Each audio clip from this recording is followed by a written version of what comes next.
I had to basically inform my coworkers I'm going to be away for 8 weeks. And we essentially had a meeting of who's taking over my duties. But my job is like a little bit more complex. And so they had to hire a freelancer to help out. And then I also was able to give some of my clients to my coworkers. And did I feel guilty for that? Yes, I did. But I can't do anything about it. I fucking had cancer and I felt like I was about to fucking die. My whole world was crashing down. So I had to do what I had to do.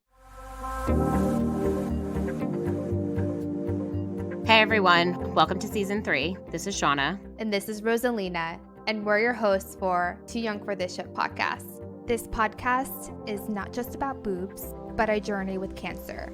We are young millennials, open about giving you a raw and unfiltered look into our lives. We are in no way medical professionals, nor are we offering medical advice. Any medical references are cited directly from public websites or from our personal diagnosis. Some topics and stories may be triggering to those who are fighting, have fought, or have loved someone with cancer. Hi everyone, this is Rosalina. And this is Shauna. Welcome back to the Too Young for This Shit podcast. In this episode, we'll speak on the topic of managing careers while dealing with a cancer diagnosis.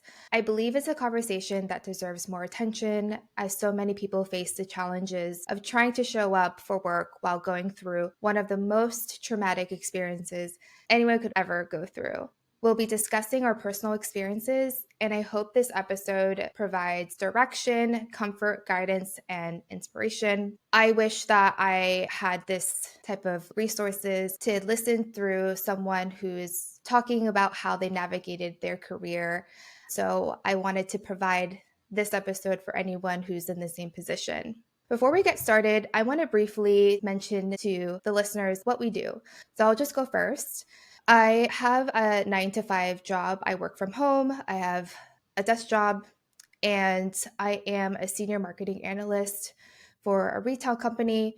We have stores and then an online presence, but I was brought onto the team to work on the online section of the company. I run marketing campaigns for them. And then the biggest part of my job is providing analytics for the team and pulling reports, pulling insights, and kind of seeing the trends, if we're performing well, etc. So that is essentially what I do. But Shauna, what is your job? My job is not a 9-to-5. I nanny in New York City. I watch 3 children under 5.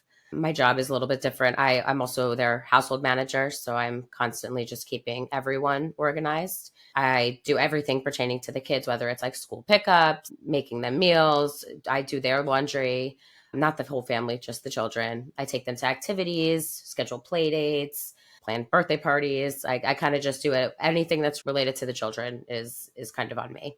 And kind of just going through like approaching our employers about our diagnosis. I'll just want to mention that in the beginning of 2021, I started a new job. I was working at an ad agency, and 2 months into the job, that's when I found out I was diagnosed with cancer. Not the best timing, to be honest. It was very bad timing. When I approached my employer about my diagnosis, the first person that I told was HR. I told HR exactly like what was going on, and I essentially just wanted to have a game plan before I approach it to my managers. She is like the nicest person ever. I'm really thankful for her. She helped me with guidance and what they can offer me, and also talk about my health insurance too. So once I'm able to grasp what I can do and how to approach this, then that's how I approach my diagnosis to my manager and the VP of the company as well. I think it was just a straightforward conversation. I did cry during the call because, I mean, of course, like when you're shocked and you're like, what the fuck? I'm too young for this shit to happen in my fucking life. And especially 2 months into work, that at the time I was trying to reach up in the corporate ladder and I got like a big raise going through this job, a new job title. So I was really trying to strive into what I wanted in my career. And so I just felt like this was a pushback.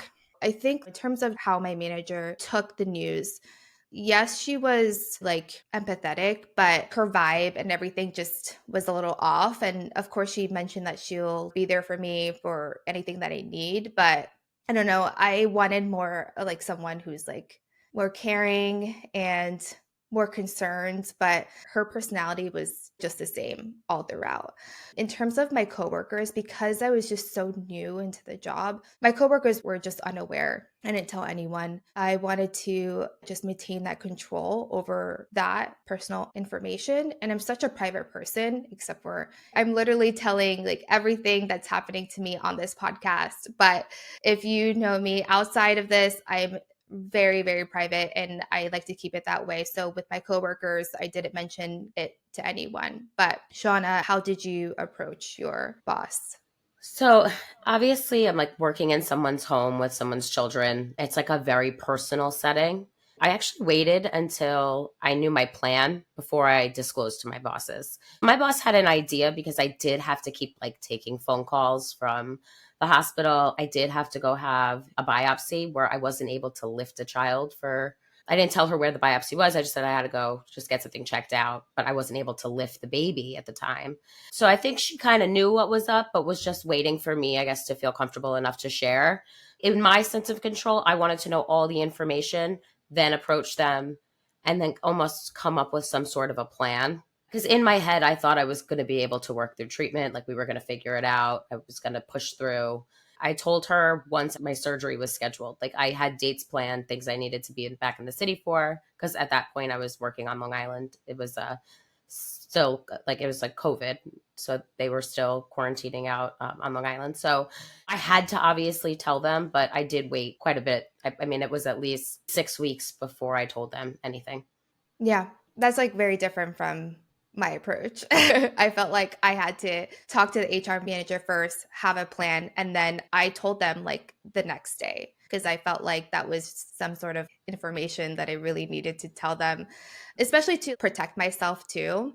Like if my performance is lower than expected, then I have that protection because then they know, something is actually going wrong. Right, like you're distracted because you have things like major things going on in your life, and it's not that you're not prioritizing work. It's more of just like I'm trying to do it all, right? You're trying to work, but process your diagnosis, go to all your doctor's appointments. It's like kind of a lot. In terms of navigating your diagnosis while working, it's really difficult. For me, my mindset was just not there. I was trying to push and to work as much as I could.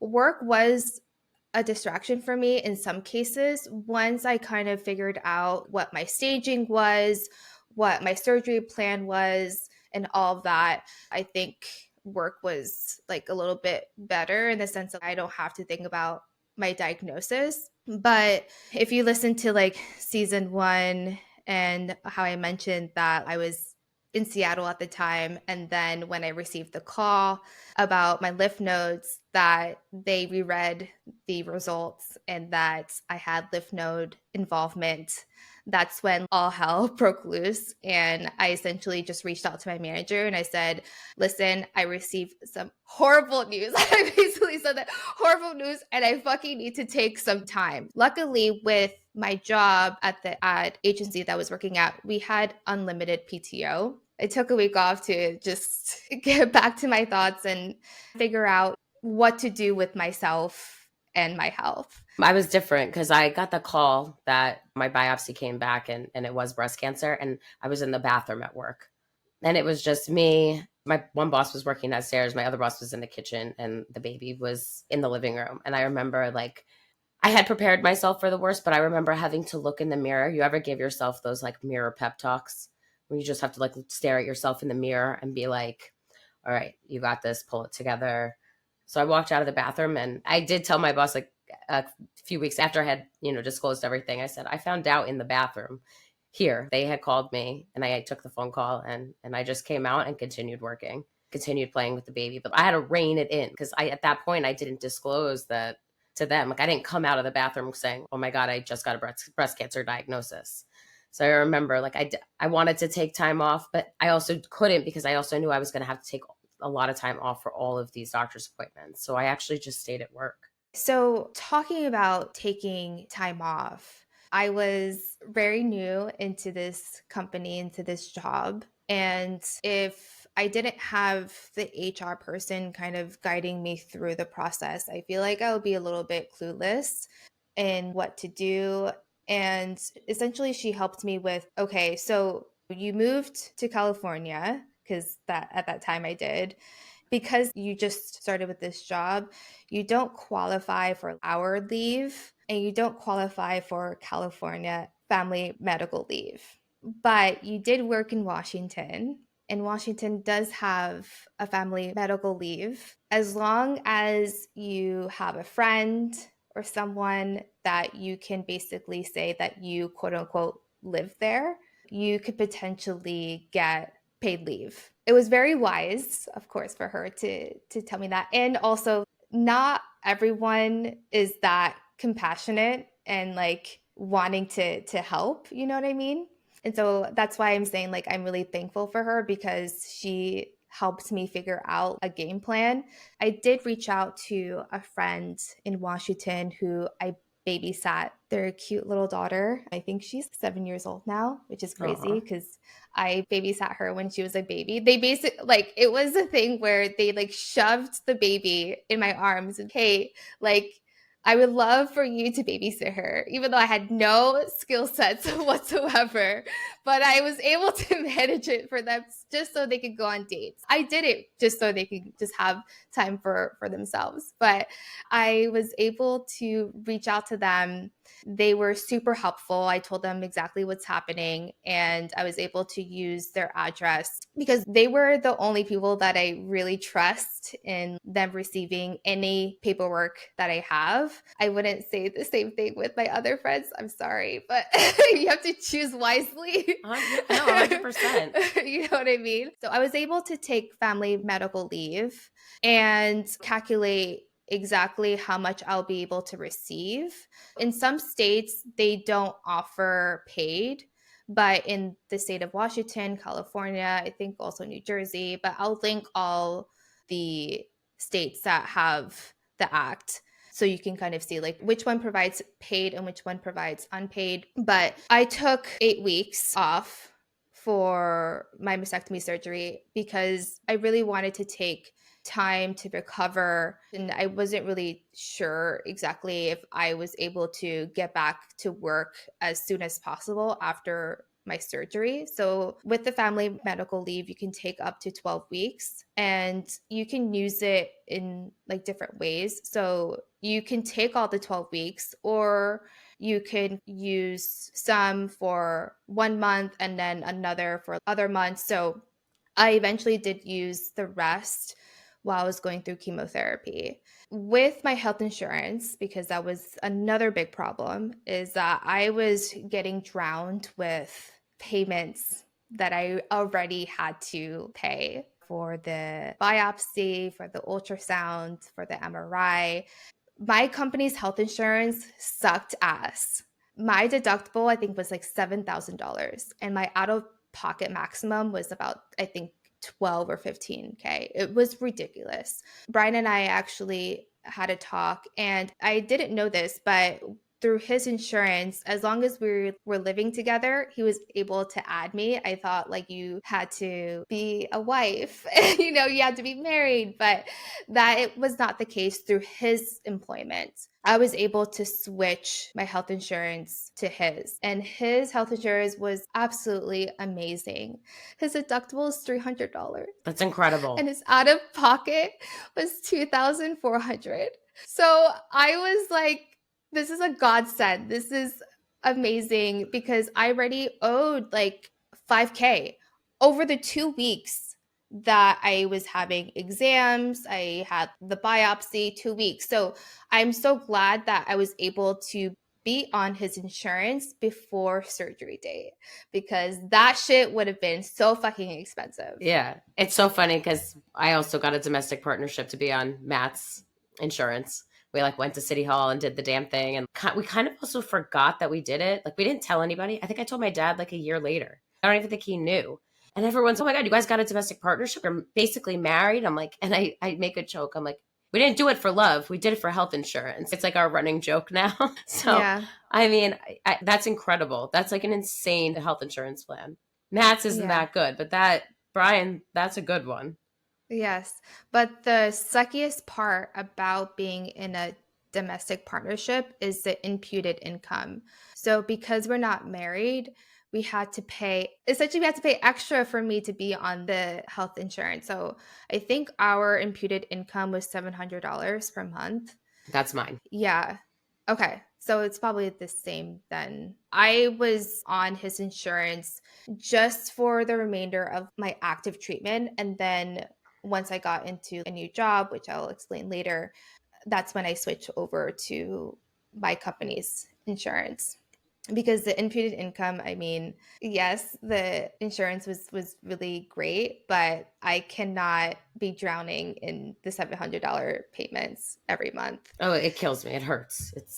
It hurts me. It does. Yeah. Yes. So when I made the decision to take leave for my surgery, and I had to basically inform my coworkers I'm going to be away for 8 weeks. And we essentially had a meeting of who's taking over my duties. But my job is like a little bit more complex. And so they had to hire a freelancer to help out. And then I also was able to give some of my clients to my coworkers. And did I feel guilty for that? Yes, I did. But I can't do anything about it. Like, I fucking had cancer and I felt like I was about to fucking die. My whole world was crashing down. So I had to do what I had to do. But for you, Shauna, how were you able to take leave? I told my boss in the kitchen and I remember I was shaking. I knew I wasn't going to cry because in my head, like felt ready to give her my plan.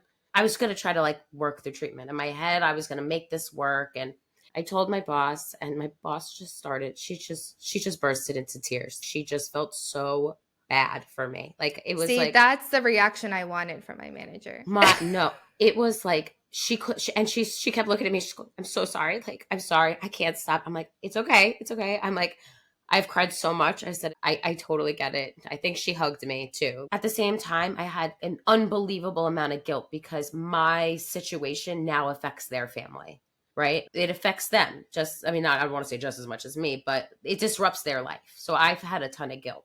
So I went in and I said, I'm going to have a double mastectomy. I was like, that's about like a 6 week recovery. So I would have to be out at least for 6 weeks before I'm able to lift and I'll do chemo. And I'm just like, I was just rattling off all of the plans that I thought that I could make this work. And I did tell her, I said, I love my job.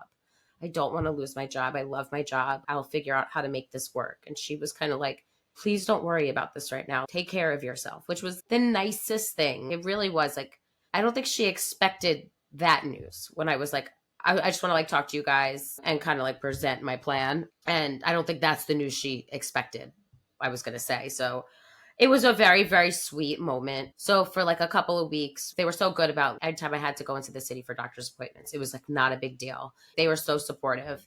In the nanny community, you have a mom boss and a dad boss. It's just like my employers. So I say my dad boss came up and he said, listen, like you have a job. This is like your job to come back to, but we want you to take the time to take care of yourself. We're going to hire a temp. And when you're ready to come back, this is your job, which I then started crying because I was like, this is so nice. I felt very valued that they wanted to keep me on and they were going to work with me. And I'm in a lot of nanny groups in New York. There's a lot of people that would have just gotten let go because somebody being sick doesn't work for their life, it disrupts their life. It disrupts their childcare. And I was very fortunate to have the employers that I have. I took the 8 weeks off and coming back to work was difficult for me. When the HR manager emailed me and basically was like, hey, so the date that you told me that you were coming back was June 8th. I wanted to see if you were coming back and so we can have a game plan. And when I received that email, I burst into tears. that should have been like a red flag. I already knew that I just hated the job and I did not want to go back to this job. I did not want to go back to this team. And so it was really hard for me to get into the mindset of working at that company again. In order for me to be comfortable, I needed to create a structure where they're able to accommodate based on what I needed. So when I was recovering for my mastectomy surgery, I did my fertility, I did my first chemotherapy, my first session of chemo, and then I had to do 5 more while working. And as anyone knows who went through chemotherapy, you have a lot of side effects, fatigue, you feel really tired, brain fog, chemo brain. I wanted to make sure they were able to accommodate me because I was going through obviously a rough time still. I think this was the time that I needed to advocate for myself fully because before my leave, I had 8 clients. My days were really long. I was in meetings all fucking day. And then I had time to do my job in the evenings, essentially. I had no life while working this job. I basically provided a list to HR to relay to my managers of list of what I needed. And I told them, based off of my family medical leave, I had some hours left that I can use. I needed to take time off Thursdays and Fridays because Thursday was my chemo day and Friday I was going to feel like shit. And that was every 3 weeks until September. I needed my employer to provide a flexible schedule around my doctor's appointments because still at the time, you have a lot of doctor's appointments that you need to go through. So I needed them to accommodate that. I needed a more flexible schedule in terms of my workload. So giving some of my clients to my coworkers who are not at capacity as I was and allowing me to also take short breaks during work hours. So, not having back to back meetings. I only attend very important meetings and keeping the freelancer on board in the event that the company needed extra help. And that was really nice because the freelancer was working maybe 5 hours per week. She was able to help me with any workload that I wasn't able to complete or just be at the meetings when I wasn't able to, especially on the days that I'm off for chemotherapy. And when I presented that to the HR, she presented that to my managers, and we actually worked out a plan, which was really nice. And I also mentioned that in the event that something's not working out, I will probably schedule a meeting with everyone, including HR, in case I needed more accommodations with work. They cut down my workload with my clients from 8 to 4, which was way better. I had a fucking life, like I'm not at capacity anymore. But also, it was the right amount for what I was able to handle too. That's the thing that you need to think about is work is going to be work. There's always going to be work that needs to be done, but as long as you have a game plan, people to help out with, your manager is able to accommodate your needs, especially just during a really rough time, you just need to advocate for yourself and asking for that because if you don't, they won't know. They won't do it for you. They don't know. Only you know. But how about you, Shauna? What was going back to work like and creating boundaries? I said before, I was like, I wanted to stay on during treatment and I wanted to try to figure it out and come up with this plan. And luckily, thank God that they were like, we're getting a temp, you take care of yourself, because I don't think I would have survived.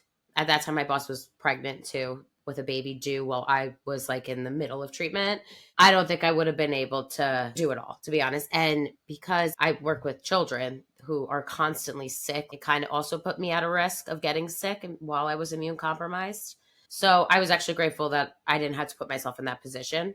But I was actually really excited to go back to work. For me, it felt like I had taken enough time. I got to focus on myself. I was in the very end of treatment. I went back during radiation, which was not a good idea. It wasn't a time frame that they gave me. It was the time frame for myself that I was like, all right, everyone says radiation is a breeze, it's easy, I'll be fine, I can work during that. And I also came back to work. It meant like having my routine back, having my life back, It was like a sense of normalcy for me. I missed the kids that I watched. So I was really excited. But then they had like a new baby at the time. So I came back and the hours were a lot longer than what I originally had signed on for when it was just the one child back in 2020. I ended up coming back to work October of 2021 and was going through radiation, and I was exhausted. I was basically working 11-hour days and doing radiation at the same time. And it was like a 0 to 150 essentially for me. And I was exhausted. I definitely wish, looking back, I wish I had waited till after radiation to go back. But I also felt guilty because, again, this disrupted their life, and they had a temp, and the temp stayed on longer than I think she originally wanted to. So it was just like I just felt bad, and I also felt like I needed to perform at a higher rate. So I did that for like it was like a year of really, really long days, and it was kind of rough. I was still recovering from everything that had just happened as far as all my treatments and stuff. And like emotionally, I was unwell, and physically, I was in pain. So as happy as I was to go back to work, it was such a hard adjustment going back for me. It was really, really tough. And after about like a year of working this crazy schedule, I had to sit down and set some boundaries. I would like to go back to my 40-hour work week. Like, I can't do this to myself. I'm killing myself, and I'm not taking care of myself in the process. Again, that fear of recurrence, and like people say, like stress can cause cancer, and me not taking care of myself and just overworking myself. And again, this was not them doing this to me. This was me doing this to me. I could have set the boundary when I first started, but I didn't because I wanted to be the best. I wanted them to like be like, okay, we made a really good decision keeping her job and her coming back and being 100% again. So I did. I had to set some boundaries and lower my work hours, and it's been like significantly better for my mental health. And it took some time for me to do that. And they were really supportive again and made it work. But if I hadn't put those work boundaries up, I probably still would be working like 11-hour days, Monday through Friday. Yeah, that's tough. Yeah, a lot. So while I was working through chemotherapy for the next 4 months, I was able to create a schedule that was manageable for myself. It was still not enough. While I was working, I developed imposter syndrome. There was just some expectations from this ad agency that I've never encountered before in my previous companies that I've worked for. And so the expectations were just really high, and their structure and how things needed to be done was completely different as well. It was very new to me, but I was just trying to push through because I was trying to give it a chance, essentially. And I think I was there for too long, honestly. But I think everything worked out for the good at the end. But I was still just not satisfied, even when I set the boundaries. I didn't like the clients that I had. They were just so fucking boring. My coworkers were okay. I hated my fucking manager because the one thing I despise is when I have a manager that doesn't know what I do or like how to improve their employees, because her job was different from what I do. And that was like, at the end of the day, I needed to be in a different department, but I was working under her. And that shouldn't have been the case. I think that was the biggest mistake that they did, was to put me under her because she didn't know what the fuck was going on. And I hated that. I despised that. I was also like burnt out too. I was burnt out from just not being satisfied with the work that I was doing. At that time, I felt the lowest of the low, and I just was questioning whether the career path that I was trying to do, the job that I was in, was that the right job for me? I questioned my abilities. I questioned my expertise. And so I just felt, going through cancer and going through treatment, I think maybe I'm not able to perform as well as I thought I could with the current career path that I chose. And because I felt so low during that time, I decided And I don't recommend this to for anyone to put themselves to the test, but I literally put myself to the test. I said, well, let me see if interviewing other jobs, if they also think that I can do the job. So I essentially just like put myself through the ringer. I applied, I worked on my resume, I worked on my LinkedIn profile. If you have a LinkedIn, you are able to click on the button where you notify recruiters, not your company, but recruiters that you're open for work. I was getting messages, I was getting callbacks, and I was going through the interview. I essentially was just telling myself, like, this is a time to understand whether this career that you chose, this job is the right one. And I wasn't sure at the end of it if I was going to choose the current career path that I did. And while I was interviewing, it was like weeks and days that I could handle my current job for so much. And it was getting to the point where when I woke up in the morning, I did not want to log on. Was not looking forward to work. I had the Sunday scaries. I was terrified. All I thought about was like, I fucking hate my job. I fucking hate my job and I can't go back. The Sunday scaries is like one of my least favorite feelings ever. It's a whole new level of anxiety, the Sunday scaries. Yes, so much anxiety. Yeah. I do have a question for you though, Rosalina. Like at what point during treatment did you decide to like where were you in treatment when you were like, okay, I'm gonna go search for another job now? It was basically at the end of it. So I was on my fourth cycle, 4 out of 6. That's when I like casually interviewed, but on my fifth and sixth, I was deep in interviewing different companies. Going back to what I was mentioning, there was only so much that I could handle with this job. And again, I don't recommend this if this is not in the plan for you, especially going through cancer. I was putting myself in a lot of risk, but I said to myself, if I don't have a job by this date, I'm quitting my current job. So the day that I planned to quit, I didn't have a job lined up yet. And I had 6 months of available cash in my bank account that I was able to use to pay for rent, buy food. I wasn't even going anywhere because I was going through chemotherapy. And so I mostly stayed home. And the day that I quit, my manager said to me, she was like, she wanted to see if me moving to the different department that I was supposed to be in the analytics department, if that would be better for me. And I told her, I said, we should have planned this out earlier. And I'm sorry, I can't. This is my choice of leaving the company. And good for you. Like Yeah. you were able to have Hmm. the funds obviously to do that. And luckily you are under Brian's insurance because I'm sure so many people stay in jobs because they need, especially during cancer treatments, they need that health insurance. Or like even working Yes, part time, absolutely. like we'll get a part time job because they need that health insurance. So it Yes. like, Good point. yeah, Hmm. I'm sure there's a lot Good of point. people that stay in jobs that aren't serving them or not, fulfilling them or aren't good or a toxic work environment just because they don't have a choice. Hmm. Yeah, that's a good point because we stay at jobs for the health insurance.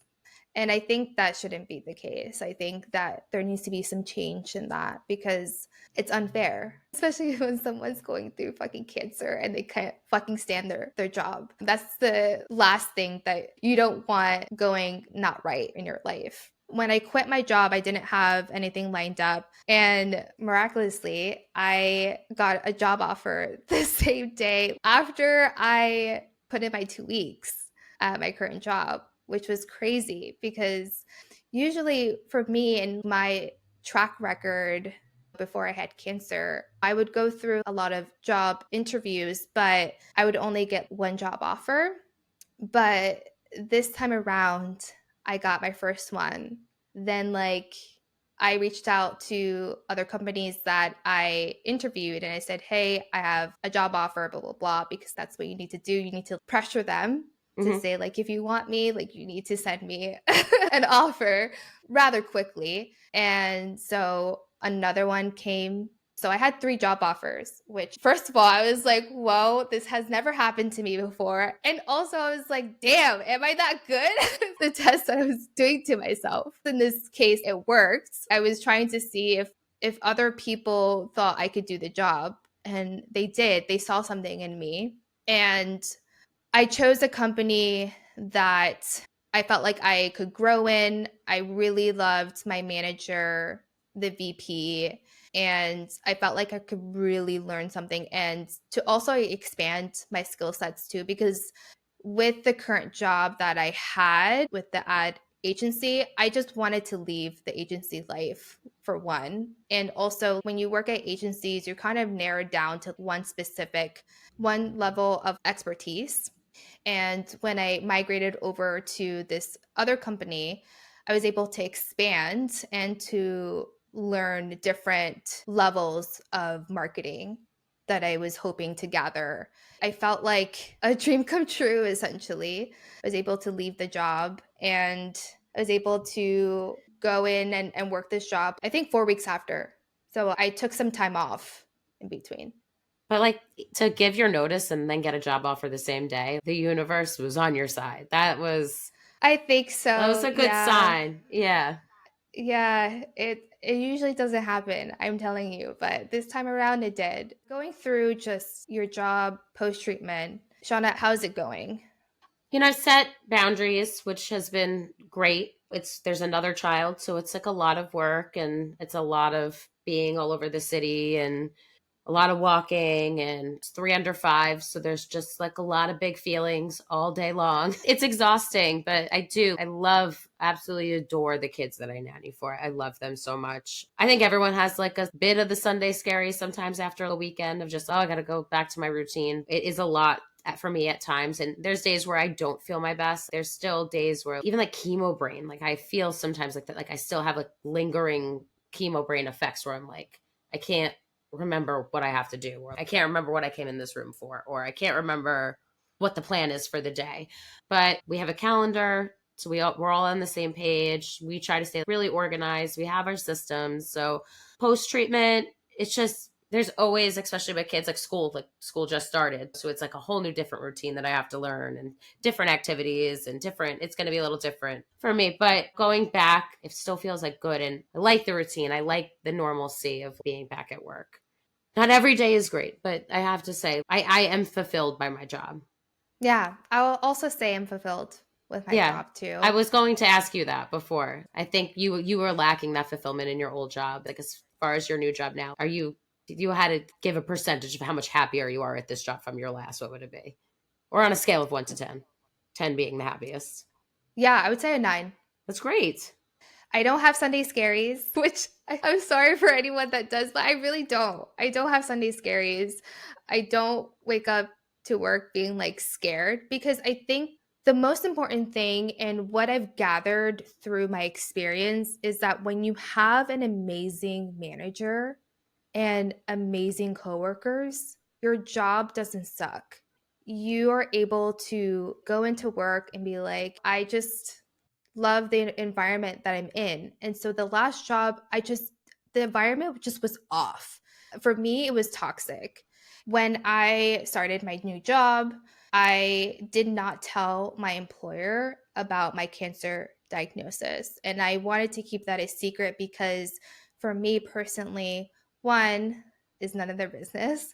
And two, I didn't want that to interfere with my actual performance. And to be frank, and this is just my opinion, I think that when you tell people that you have cancer, they look at you differently. And I think that that perception that they have of you, I feel like doesn't necessarily go away depending on the person, right? But I truly just think that not saying that you have cancer could save you so much, and they don't need to know like your life. They don't need to know your personal life like that. So that's why I keep my cancer diagnosis hush hush. And in terms of like going to my doctor's appointments and stuff, they're very lenient. If you have something that you need to go to in terms of like your appointments or whatever, they are really good about giving me that opportunity to do that. And so what I do is I try to book my appointments early in the morning as possible. But if it's a doctor's appointment seeing my oncologist, she doesn't have those times and she's usually 3 or 3:30. I just book time in my work calendar and just say I have an appointment that day, and just be really mindful of if you do have your appointments that day, maybe you work earlier or maybe you work a little later to justify that you are taking some time during the workday to go to a doctor's appointment. So I I just want to wish, mention that. yeah, I wish that I didn't have to tell my bosses when I wish I was able to do what you do and just not, it was just not possible for me. Was it between like, how could I have hid going through chemotherapy? Like, how could I have hid going through a surgery? How could I have, I wouldn't have been able to do that. I get nervous too because they know and they were so supportive and all that stuff. But in my job, there's not longevity. There can be, but for the most part, most jobs, I was with one family for 6 years. I was with another family for 5 years.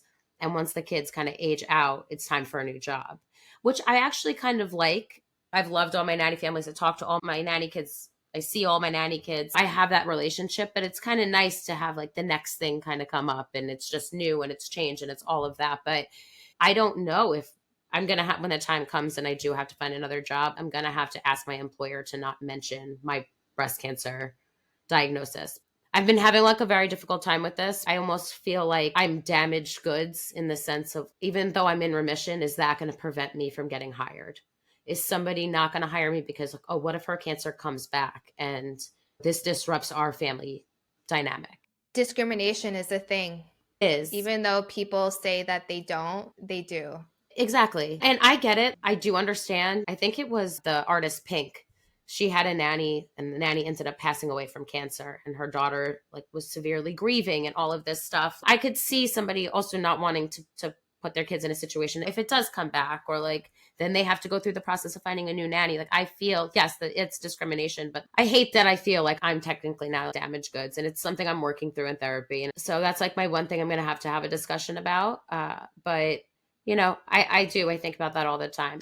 I think some of the things that after kind of going through my previous job and like the important things I was trying to just keep myself aligned while working with this like new job is I think the important of feeling confident again in your job abilities. And I think you need to continue checking yourself. Is this the right job for me? If it's not, you can always do something else. You just need to figure out what that is. And sometimes it doesn't come that quickly. But I think that if you set your mind to understanding what fulfills you and what you're looking for in a job, you'll find that. And I think also just setting boundaries, practicing self care, seeking support, and trying to not get to the place where you feel burnt out. And that's really hard. That is really difficult to do. I think just like remembering that if your body feels off and you feel some sort of burnt out, recognize that and find different ways to maybe lessen that. The one thing for me that I do, and the reason why I have such a work life balance, is I take time to go on walks. So before I even start my day, I go on my daily morning walk. And sometimes, depending on like my workload and stuff, I go for a walk during my lunch. And then also just having an activity after work.